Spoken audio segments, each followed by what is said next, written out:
여러분, 일본 여행 좋아하시나요? 그림 같은 풍경에 친절한 사람들, 그리고 요즘은 뭐니 뭐니 해도 믿을 수 없을 만큼 저렴한 물가 때문에 정말 많이들 가시죠? 그런데요, 우리가 와, 싸다, 여기서 살고 싶다 하고 감탄하는 바로 그 순간, 일본에 사는 사람들은 과연 어떤 경제적 현실을 마주하고 있을까요? 오늘은 우리가 흔히 보는 엽서 속 일본이 아니라 그 이면에 있는 진짜 일본 경제 이야기를 한번 제대로 파헤쳐보려고 합니다.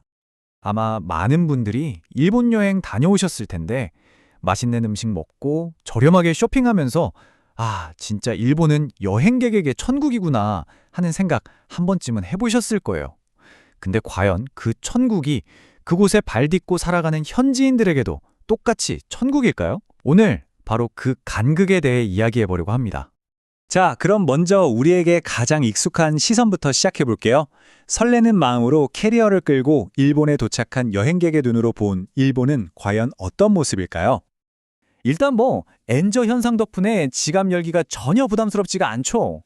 뭘 사도, 뭘 먹어도 이렇게 싸다고? 싶으니까요. 거기다 거리는 깨끗하고 사람들은 친절하고 또 마치 시간이 멈춘 것 같은 아기자기한 가게들을 구경하는 재미도 쏠쏠하잖아요. 이 모든 게 합쳐지니까 역시 일본이라는 말이 절로 나오는 겁니다. 여행객 입장에서는 정말 지상낙원이 따로 없죠. 하지만 이제 즐거웠던 여행의 기억은 잠시 접어두고 시선을 좀 바꿔보겠습니다. 화려한 무대 뒤 우리가 미처 보지 못했던 일본 현지인들의 삶, 그 현실의 무게를 들여다볼 시간입니다. 30년, 무려 30년입니다. 이게 얼마나 긴 시간이냐면요. 한 사람이 사회에 첫 발을 내딛고 거의 은퇴를 바라볼 때까지의 시간이에요. 바로 이 기나긴 시간 동안 일본의 평균 월급은 사실상 오르지 않았습니다. 제자리 걸음이었던 거죠. 부모님 세대가 받던 월급을 지금 자식 세대도 거의 그대로 받고 있다는 얘기인데 이게 정말 믿어지세요? 근데 여기서 끝이 아닙니다. 상황은 더 심각해요. 만약에 한국과 일본에서 똑같이 연봉 4천만 원을 받는다고 한번 가정해 볼게요. 놀랍게도 매달 통장에 실제로 찍히는 돈, 그러니까 실수령액은 일본이 한국보다 약 30만 원이나 적습니다. 월 30만 원이면 1년이면 무려 360만 원이잖아요. 아니 똑같은 연봉인데 도대체 왜 이런 차이가 나는 걸까요? 그 비밀은 바로 이 국민부담률이라는 것에 있습니다.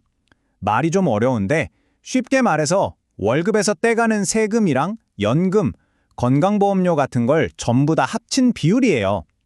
보시는 것처럼 일본은 소득의 무려 47%, 그러니까 거의 절반 가까이를 국가에 내고 있습니다. 우리나라가 40%인 것과 비교해도 차이가 꽤 크죠. 월급의 절반이 내 손에 들어오기도 전에 그냥 사라져버리는 셈입니다. 자, 월급은 30년째 제자리인데 떼가는 돈은 더 많다. 정말 답답한 현실이죠. 그럼 일본 사람들은 이 상황을 어떻게 버텨내고 있을까요? 그들만의 생존 방식을 한번 들여다보겠습니다.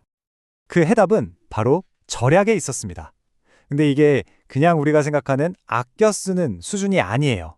거의 절약의 기술이라고 불러야 할 경지인데요. 1포인트도 놓치지 않으려고 악착같이 포인트를 모으고 특정 세일 기간에만 나타나서 물건을 싹쓸이하는 세일 헌터가 되는 건 이제 너무나 익숙한 풍경이 되어버렸습니다. 어느 외국인이 인터뷰에서 이런 말을 했더라고요. 이 슬라이드에 나오는 말처럼요. 지금 일본 사람들이 하는 절약은 우리 증조할머니가 대공황 시절에나 하던 방식 같다고요. 실제로 치약 튜브를 가위로 잘라서 마지막 남은 것까지 싹싹 긁어쓰고 세제를 물에 가서 한 번 더 쓰는 모습. 이게 더 이상 유별난 일이 아니라는 겁니다. 이건 선택이 아니라 생존을 위한 처절한 몸부림이 된 거죠. 그런데 이렇게 아끼고 또 아껴도 한계에 부딪히겠죠. 그러자 일본 사회에 또 다른 변화가 나타나기 시작했습니다.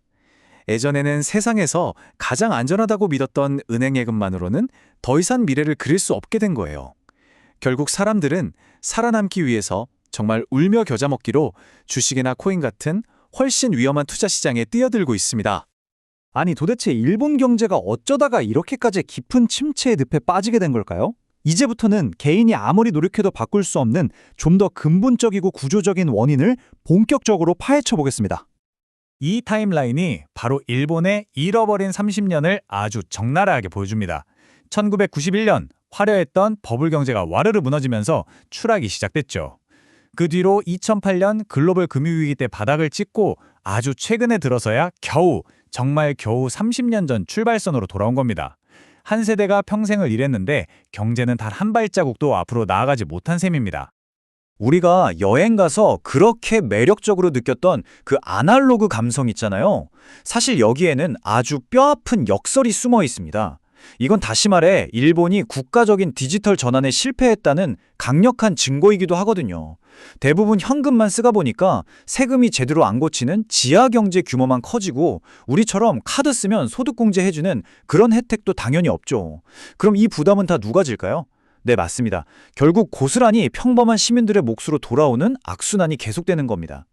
흔히들 일본은 일자리가 넘쳐난다고 하죠. 네, 틀린 말은 아닙니다. 일자리 자체는 많아요.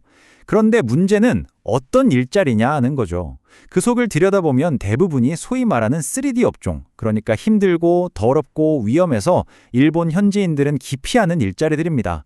그러다 보니 모두가 원하는 번듯하고 괜찮은 일자리는 정말 손에 꼽을 정도고 이 몇 안 되는 자리를 차지하기 위해서 말 그대로 전쟁이 벌어지는 겁니다.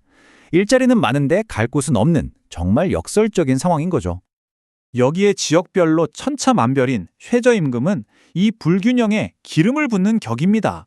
우리나라는 전국 어디서 일하던 최저시급이 똑같잖아요? 그런데 일본은 아닙니다. 도쿄에서 일하는 것과 저기 남쪽 오키나와에서 일하는 것의 최저시급부터가 달라요. 이러니 젊은이들은 어떻게든 도쿄로 몰릴 수밖에 없고 지방은 점점 더 활력을 잃어가는 구조적인 문제가 굳어지고 있는 겁니다. 지금까지 살펴본 이 모든 문제들은 결국 하나의 거대한 딜레마로 귀결됩니다. 지금 일본이 과연 어떤 선택의 기로에 서 있는지 그 핵심적인 갈등을 마지막으로 짚어보겠습니다. 이 문장이 지금 일본의 모든 상황을 말해줍니다.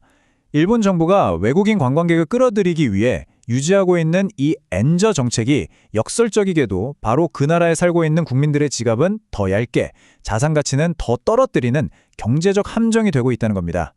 여행객들의 환호성이 커질수록 현지인들의 한숨은 더 깊어지는 아이러니한 상황인 거죠. 이게 단순히 경제적인 문제에서 그치지 않습니다. 이 인용문을 좀 보세요.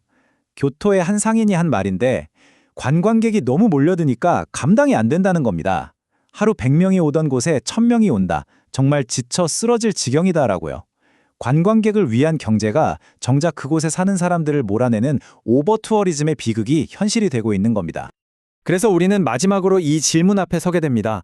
어쩌면 우리가 일본의 가장 큰 매력이라고 여겼던 것들, 그 값싼 엔화와 아날로그적인 감성이 사실은 일본 경제를 30년 동안 갉아먹고 퇴보시킨 가장 큰 원인은 아니었을까요? 관광객의 천국이라는 타이틀을 유지하기 위해 자국민의 희생을 강요해야 하는 이 딜레마. 여러분은 지금 일본이 어떤 선택을 해야 한다고 생각하시나요?